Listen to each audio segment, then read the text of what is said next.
کیسے ہو سمیان؟ شائستہ بیگم کا انداز نارمل تھا، دوسری طرف سمیان احمد بالکل چپ ہو گیا۔ ٹھیک ہوں، مجھے دراصل یہ پوچھنا تھا کہ کہیں عثمان بھائی ادھر تو نہیں آئے؟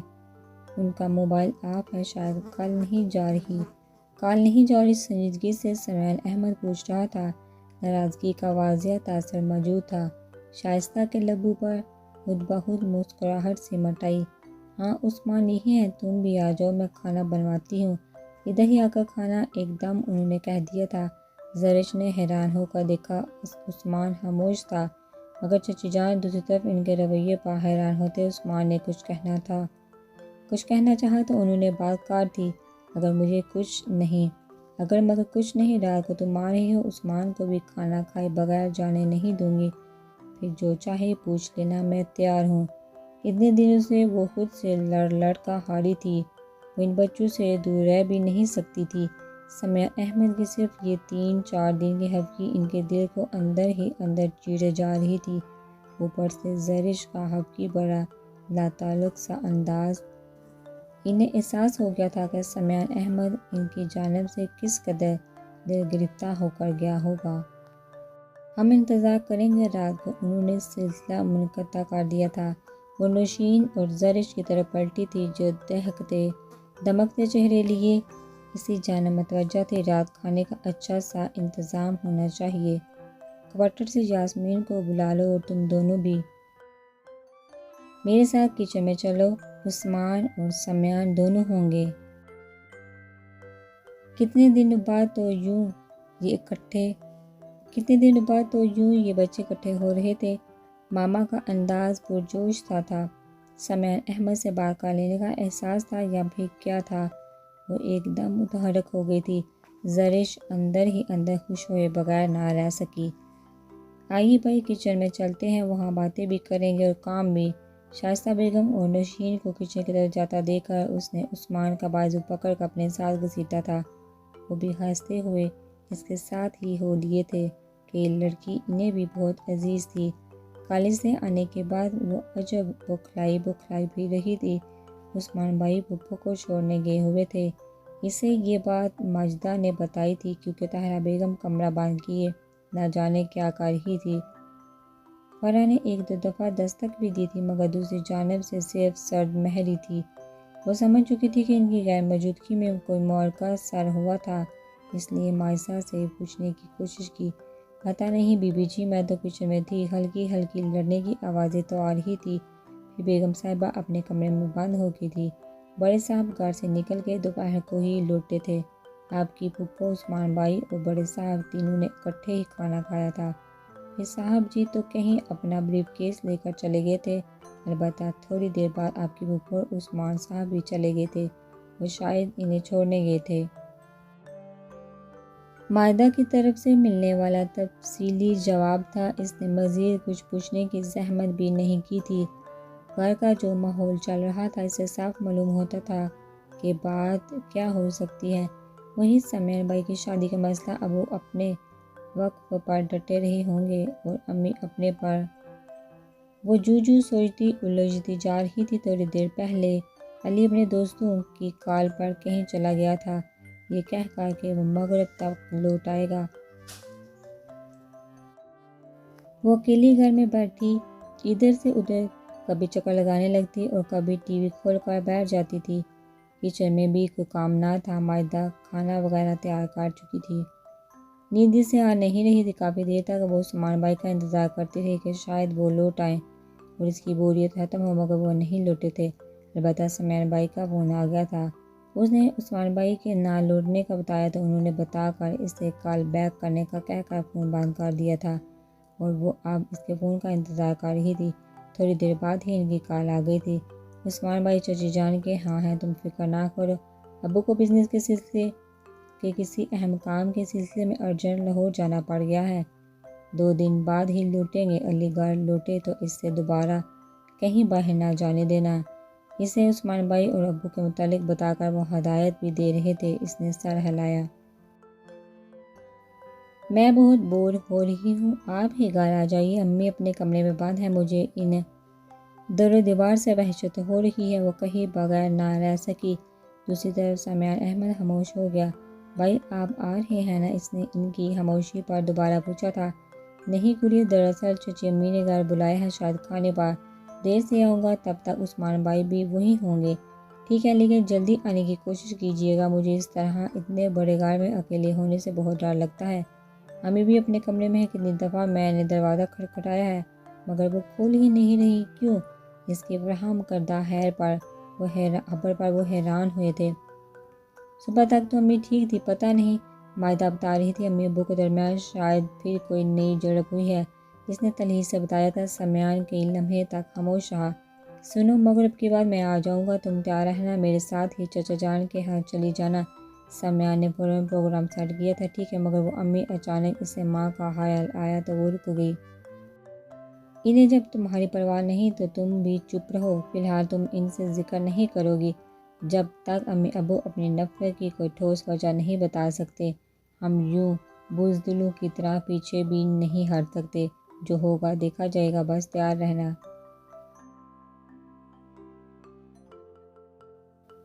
میں مجید کو بھیج دوں گا، بلکہ میں خود ہی آ جاؤں گا۔ اس نے آرام سے سر ہلایا تھا۔ کمرے میں آ کر اس نے الماری سے اپنے کپڑے نکالے تھے۔ آج کتنے دنوں بعد اسے چچا جان کے ہاں جانے کا موقع مل رہا تھا۔ وہ واش روم میں گھسنے تک یہی سوچ رہی تھی۔ گہرا براؤن سوٹ بڑے سے دوپٹے کے ہمراہ پہن کر جب وہ باتھ روم سے نکلی تو بہت فریش لگ رہی تھی۔ آئینے کے سامنے کھڑے ہو کر وہ اپنے چہرے پر کولڈ کریم لگا رہی تھی۔ جب انگلیوں سے مساج کرتے اس کی نظر خود بہت اپنے بائیں رخسار کے سیاہ تل پر ٹھہر گئی تھی۔ انگلیوں کی حرکت رک گئی تھی۔ وہ بغور اپنے چہرے کے تل کا جائزہ لے رہی تھی، جبکہ پس منظر میں کوئی آواز گونج رہی تھی۔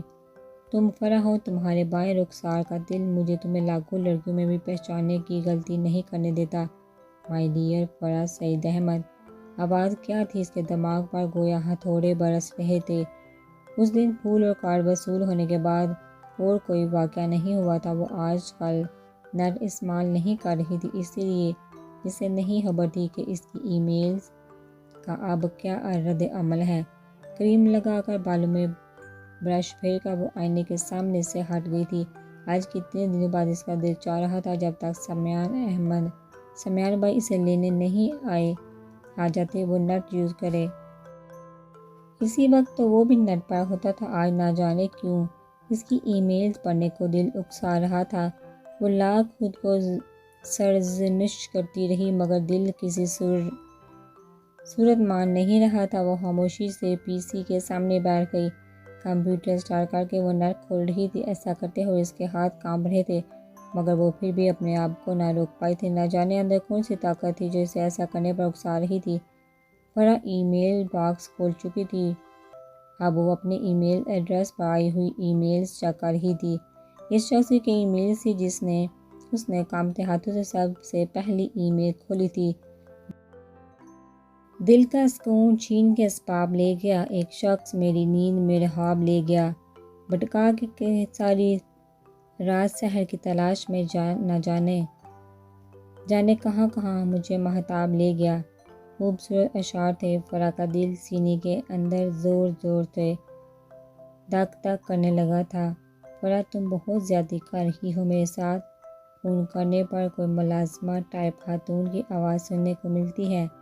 مجھے پتہ ہے میرے بیجے کے پھولوں اور کار کا کیا حشر ہو چکا ہے، مگر پھر بھی دیکھ لو کس قدر حوصلہ ہے کہ بجائے اس کے کہ تمہاری اس مسلسل خاموشی سے اکتا جاؤں، ہر وقت نیٹ پر موجود رہتا ہوں اس گمان میں کہ شاید تم جواب دو۔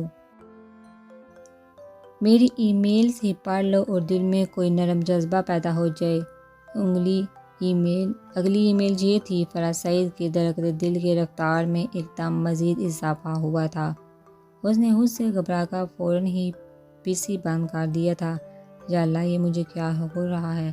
یہ میں کس راہ پر نکل رہی ہوں؟ نہیں، یہ غلط بات ہے، مجھے اس کی ای میلز پڑھنی ہی نہیں چاہیے تھی۔ پی سی کو گھٹتے وہ مسلسل خود سے الجھ رہی تھی۔ نہ جانے وہ کون ہے، میرے بارے میں اتنا کچھ کیسے جانتا ہے، اور وہ فون نمبر وہ بھی پاکستان کا نہیں، پتہ نہیں کہاں کا ہے، لیکن وہ تو پاکستانی ہے۔ پھر وہ پھول اور کارڈ کرسی کی پشت سے سر ٹکائے وہ مسلسل اسی شخص کے بارے میں سوچ رہی تھی۔ کڑیوں سے کڑیاں ملتی جا رہی تھی۔ مجھے ہیلپ لائن سے اس نمبر کا پتہ کروانا چاہیے کہ وہ کہاں کا نمبر ہے۔ خود سے الجھتے اس کے دماغ میں اچانک خیال آیا تو وہ فوراً کرسی سے اٹھ گئی تھی۔ نمبر وہ اپنی ڈائری میں اتار چکی تھی، اس نے اپنے کمرے میں ہی رکھے ہوئے ٹیلی فون کا ریسیور اٹھا لیا تھا۔ وہ اب 15 کی ہیلپ لائن ملا رہی تھی۔ دوسری طرف سے رابطہ ہونے پر فرح نے جلدی سے فون نمبر بتا کر ہیلپ چاہی تھی۔ ہم معلوم کر دیتے ہیں، پلیز آپ کچھ دیر بعد رابطہ کیجیے۔ نسوانی آواز پر اس نے سر ہلایا تھا۔ پھر فرح نے پورے 5 منٹ بعد 15 پر کال دوبارہ کی تھی، انہیں اپنی کال کا مقصد بتا کر۔ وہ دوسری جانب لڑکی کی آواز سننے لگی تھی۔ یہ امریکہ کا نمبر ہے، وہ موبائل نمبر ہے، دوسری جانب سے اسے اطلاع دی گئی تھی۔ وہ شکریہ ادا کر کے ریسیور کریڈر پر رکھ کر اپنے بستر پر بیٹھ گئی۔ یہ وہ بھی سمجھ گئی تھی کہ یہ موبائل نمبر ہے، مگر کہاں کا اب اسے علم ہوا تھا امریکہ کا نمبر ہے تو اس شخص نے مجھ سے جھوٹ کیوں بولا؟ کیوں؟ فرح کو بہت دکھ ہو رہا تھا، مگر وہ پھول اور کارڈ، وہ جو سوچ رہی تھی الجھتی جا رہی تھی۔ مجھے سمیان کے سامنے سارا معاملہ لانا ہوگا، ورنہ جس طرح وہ شخص گھر میں موجود فون کرتا اور پھول کارڈ وغیرہ بھیج رہا ہے، وہ بعد میں میرے لیے کسی بڑی پریشانی کا سبب بھی بن سکتا ہے۔ جذباتیت سے نکل کر سوچتے ہوئے اس کے ذہن کو صرف یہ حل سوجا تھا۔ پھر وہ ایک فیصلہ لے کر مطمئن ہوئی تھی۔ مغرب کے بعد سمیان احمد آ گئے اور اس وقت نماز پڑھ کر فارغ ہوئی تھی۔ امی ابھی تک کمرے سے نہیں نکلی تھی۔ علی اور اس کے نماز ادا کرنے کے دوران گھر لوٹا تھا۔ امی ابھی تک اپنے کمرے سے باہر نہیں نکلی۔ سلام دعا کے بعد سب سے پہلے سمیان نے فرح سے یہی پوچھا۔ اس نے نفی میں سر ہلایا تھا۔ سمیان لب بینچ رہ گیا۔ وہ اچھی طرح سمجھ رہا تھا ان کے بعد گھر میں اس کے رشتے کے موضوع پر ہی گفتگو ہوئی ہوگی، جس کی وجہ سے امی کا یہ رد عمل تھا۔ میں ذرا کپڑے چینج کر لوں، بہت تھک گیا ہوں، تم بھی تیار ہو جاؤ، پھر چچا جان کے ہاں چلتے ہیں۔ سمیان احمد کہہ کر اپنے روم میں چلا گیا تھا۔ کیا چچا جان کے ہاں جا رہی ہو تم دونوں؟ علی نے پوچھا تو وہ اپنے ہی دھیان سے چونکی تھی۔ ہاں عثمان بھائی ادھر ہی ہیں، پھپھو کو چھوڑ کر وہیں چلے گئے تھے۔ بائی بھی جا رہی ہیں ساتھ؟ میں بھی۔ وہ تیار تو تھی ہی، صوفے پر بیٹھتے ہی بتانے لگی، اور امی کو پتہ ہے؟ نہیں۔ چلو میں بھی چلتا ہوں۔ وہ ایک دم پرجوش ہوا تو فرح نے گھورا، کوئی نہیں، ہم سب چلے گئے تو امی کا موڈ مزید خراب ہو جائے گا، بہتر ہے کہ تم امی کے پاس گھر پر ہی رہو۔ پھر پتہ نہیں سمیان بھائی چچا جان کے ہاں جانے کا امی کو بتاتے بھی ہیں کہ نہیں۔ کیا ہے بھائی، میں بھی چلتا ہوں، کتنے دن ہو گئے ادھر کا چکر لگائے ہوئے۔ وہ بازید ہوا تھا۔ فرح نے مطلق دھیان نہ دیا تھا، ریموٹ اٹھا کر ٹی وی آن کر لیا۔ اندر ہی اندر وہ سمیان احمد سے موقع دے کر اس ای میل کرنے والے شخص سے متعلق گفتگو کرنے کے ارادے باندھ رہی تھی۔ نواز احمد ان کے ہاں آئے ہوئے تھے، تب سے وہ اپنا کمرہ بند کیے اس میں مقید تھی۔ نویرا کو ان کے سامنے جاتے ہوئے ایک عجیب سی جھجک محسوس ہو رہی تھی۔ ان سے اس کا شروع سے ہی ایک پرتکلف تعلق تھا۔ وہ بہت کم ان کے ہاں آتے، جب بھی آتے نبیل بھائی یا اماں کے ساتھ باتیں کر کے چلے جاتے تھے۔ آج منگنی کے بعد پہلی دفعہ وہ ان کے گھر آئے تھے۔ پیشے کے لحاظ سے وہ دوستانہ تھے۔ گزشتہ سال سے 1-2 کالجز میں انہوں نے اکنامکس وغیرہ پڑھا کر تدریس کا آغاز کیا تھا۔ وہ اپنے خاندان کے ذہین ترین شخص تھے، پھر ان کی اکیڈمی بھی تھی۔ پہلے وہ مختلف کالجز میں پیریڈ لیتے تھے، اس کے بعد سارا وقت وہ اپنی اکیڈمی میں ہوتے، جبکہ ان کے خاندان کے باقی افراد ذاتی کاروبار یا بزنس وغیرہ کرتے تھے۔ صرف ان کا شروع سے ہی رجحان تدریس کی جانب تھا، اس لیے سب کی مخالفت کے باوجود وہ اس جانب آئے۔ اپنے اس کام سے وہ بہت مطمئن تھے۔ MBA کیا ہوا تھا۔ چچا جان کا خیال تھا کہ وہ ان کا بزنس میں ہاتھ بٹائیں، مگر پھر ان کے شوق کو دیکھتے ہوئے انہوں نے انہیں مجبور نہیں کیا۔ ان کا خیال تھا کہ ان کے بعد انہیں ہی سارا کچھ سنبھالنا ہوگا، فی الحال وہ اپنا شوق پورا کر لیں، جب وقت آئے گا تو دیکھا جائے گا۔ ان کے خاندان میں پردے کا خاص اہتمام تو نہیں تھا، مگر منگنی ایک ہی جگہ پر ہوئی تھی، دونوں گھروں میں یوں بے دردک آنا جانا بھی نہیں تھا۔ منگنی کے بعد نویرا تو ایک دفعہ بھی نہیں گئی تھی۔ چچا جان، ان کی بیٹیاں اور چچی جان سب کتنی بار کہہ چکی تھی، مگر نویرا حجاب سے انکار کر دیتی۔ چچا جان کو نبیل بھائی سے کچھ کام تھا، اس لیے انہوں نے نواز احمد کو ان کے گھر بھیجا تھا۔ بابی آتے جاتے اسے چھیڑ رہی تھی، وہ احتجاجاً اپنے کمرے میں بند ہو گئی تھی۔ کھانا اس نے بابی کے ساتھ مل کر بنایا تھا، لیکن اب محترمہ نویرہ صاحبہ باہر تشریف لے آئیں۔ کھانے پر اما حضور آپ کو یاد فرما رہی ہیں۔ جب بابی دروازہ کھول کر اندر داخل ہوئی تو وہ ایک کتاب کی ورق گردانی میں مصروف تھی۔ مجھے بھوک نہیں، اس نے کتاب سے نظر ہٹائے بغیر کہا تو بابی نے آگے بڑھ کر اس کے ہاتھ سے کتاب چھین لی۔ وہ انہیں گھورنے لگی۔ بہانہ نہیں، تمہارے محترم نواز صاحب تو تمہارا کھانے پر انتظار کر رہے ہیں اور تم یہاں بھوک ہڑتال پر بیٹھی ہو۔ وہ بظاہر سنجیدہ تھی مگر ان کی آنکھوں سے پھوٹتی مسکراہٹ پر وہ جلا گئی۔ بابی وہ زچ ہوتے ہوئے بولی، چلو ہٹو، شاباش، ہمارے ہاں ایسا بھی کوئی خاص پردہ نہیں۔ انہوں نے اس کا ہاتھ پکڑ کر کھینچا تو وہ کنفیوز ہو گئی۔ مگر بابی وہ اماں اور نبیل بھائی وہ اماں اور بھائی کی وجہ سے گھبرا رہی تھی۔ بابی ہنس دی۔ ایک ہی خاندان میں رشتہ جڑنے سے یہ سب چلتا ہے اور اس میں قباحت بھی نہیں۔ بس چلو، اماں نے تمہیں خود بلانے کو کہا ہے تو اس کا یہی مطلب ہے نا کہ تمہارا نواز کا سامنا کرنے پر انہیں کوئی اعتراض نہیں، بلکہ ان کی اپنی بھی یہی مرضی ہے۔ اب کہ انہوں نے واقعی سنجیدگی سے کہا تو وہ خاموشی سے دوپٹہ درست کر کے بابی کے ساتھ باہر نکل آئیں۔ اماں نواز اور نبیل بھائی ڈائننگ ٹیبل پر شاید اسی کے منتظر تھے۔ وہ اندر ہی اندر کنفیوز ہو رہی تھی۔ دروازے سے اندر قدم رکھتے ہی نگاہوں کا پہلا تصادم نواز فاروق سے ہی ہوا۔ نویرہ نے گھبرا کر نظروں کا زاویہ بدلا۔ السلام علیکم، اس نے مشترکہ سلام کیا، پھر آگے بڑھ کر ماں کے ساتھ والی کرسی پر بیٹھ گئی۔ اماں گڑیا کو گود میں بٹھا کر کھانا کھلا رہی تھی، جبکہ نبیل بھائی اور نواز بھی کھانا شروع کر چکے تھے۔ فوزیہ، چاول ضرور لینا، نویرہ نے اپنے ہاتھوں سے بنائے ہیں۔ وہ خاموشی سے سر جھکائے کھانا کھا رہی تھی۔ جب بابی کی آواز پر اس نے گھبرا کر دیکھا، بابی کے چہرے پر مسکراہٹ رقصہ تھی، جبکہ ان کے یوں کہنے پر اماں کے ساتھ ساتھ نواز اور نبیل بھائی بھی ہنس دیے۔ نویرہ کا جی چاہا کہ اپنا سر پیٹ لی، اس نے واقعی چاول پکائے تھے، مگر بابی تو جی بابی، میں ضرور ٹیسٹ کروں گا، نواز نے مسکرا کر کہا۔ نویرہ اسی کی جانب دیکھ رہی تھی، ایک نظر نویرہ پر بھی ڈالی، اس نے جلدی سے سر جھکا لیا۔ کیا مصیبت ہے، اسے بابی پر غصہ آنے لگا۔ خاموشی سے کھانا کھایا۔ ٹیبل سے سب سے پہلے اماں اٹھی۔ گڑیا اب انہیں تانگ کرنے لگی تھی۔ نویرہ نے اسے لینا چاہا مگر اماں اسے لے کر باہر نکل گئی تھی۔ ان کے نکلتے ہی بابی کی رگ شرارت بھڑکی۔ نواز، زبان گھر پر رکھ کے آئے ہو؟ بابی مسکرا کر پوچھ رہی تھی۔ انہوں نے الجھ کر انہیں دیکھا مگر ان کی آنکھوں میں مچلتی مسکراہٹ دیکھ کر ہنس دیے۔ فی الحال تو نہیں، بہت آرام سے تولیے سے ہاتھ صاف کرتے ہوئے انہوں نے کہا، مجھے تو یہی لگ رہا ہے یہ تمہاری سسرال بعد میں پہلے چچا کا گھر ہے۔ کچھ بولو، مجھے تمہیں اکسانا پڑ رہا ہے۔ مسئلہ کیا ہے؟ انہوں نے دلچسپی سے انہیں دیکھا، جبکہ نبیل ان کی اس ہلکی پھلکی نوک جھونک پر مسکرا رہا تھا۔ مسئلہ یہ کہ آج نویرہ نے چاول بہت مزیدار پکائے ہیں۔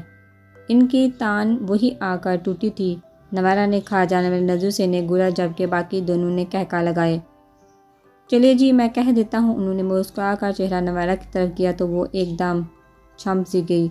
نویرہ، چاول بہت مزیدار تھا، اب ہوش اسے چھپے دیکھ کر وہ فوراً بابی سے پوچھ رہے تھے، جن کے چہرے کی چمک دیدنی تھی۔ ہاں، اور چائے پی کر جانا، نویرہ بنائے گی، آخر میں انہوں نے پھر کہا۔